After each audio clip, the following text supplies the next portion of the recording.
Poppy and the Tree Giant. The day that Poppy thought she saw a giant was the first day of the summer holidays. It was walking down the alley at the back of the house. At first, she noticed the shadow. Then she felt the ground shuddering. Finally, she heard the heavy crunch of giant footsteps. Poppy stood on tiptoe and peeped out of the bathroom window. She caught a glimpse of the giant's head. Amongst its hair, bushes grew and tiny trees sprouted. She could see the birds' nests and several crows cawed as they circled round. Poppy froze, ducked down and waited. The giant thudded past and made its way towards the park. When she dared to peek over the windowsill, it had disappeared. Of course, nobody believed her. Her mum thought she was telling tales.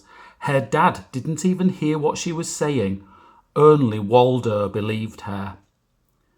That summer holiday, they often saw the giant standing in the park, rooted to the ground like a vast oak tree, sleeping in a hedge, wandering at night when the coast was clear. People up and down the street complained about their gardens being trampled and trees uprooted. Strange dents appeared on car bonnets. Dustbins were overturned and allotments raided. Everyone had a story. How do you get rid of unwanted giants? Poppy and Waldo went to the library.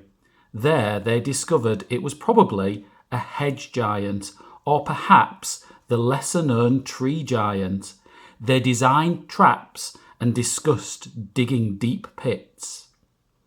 One night, when the rain lashed against the streets, something woke Poppy up. Something tapped on the window. Something scratched against the glass. She crept out of bed and peered into the night.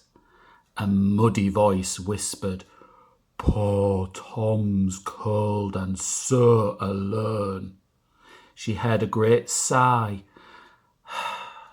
and the shadow outside shuddered. Poppy blinked, but dared not open the window any wider. The darkness hissed, and the cold air slithered in. Then she heard the thud of giant footsteps. She could just see a vast, hunched shadow move down the park road, round the corner and forever out of sight. Perhaps the strangest thing was that the next day Waldo had a similar tale to tell. He too had been visited. Perhaps the giant had visited other children. Everyone they passed in the street seemed to have closed faces, as if they were holding a secret. But no one dared breathe a word.